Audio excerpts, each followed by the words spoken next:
So if you want to hide or show the kit badge on any of your kit elements, like your emails or your landing pages, your products, I'm going to show you how you can do that in here.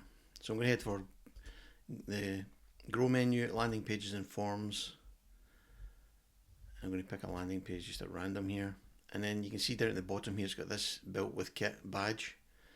Now if you're on a free plan, then you don't have any option to remove that. The badge will always show. However, if you're on the creator plan or the creator pro plan, you can remove it. So all you do is click on it. At the right hand side you'll see a contextual menu popping up, and it says show built with kit badge, and you just deselect that. On the page you can see it sort of greys out, but when it actually shows, when it actually goes live, there's nothing there at all. So you can see it's greyed out at the moment. If I click preview and go to the bottom, it disappears altogether, so you won't see it.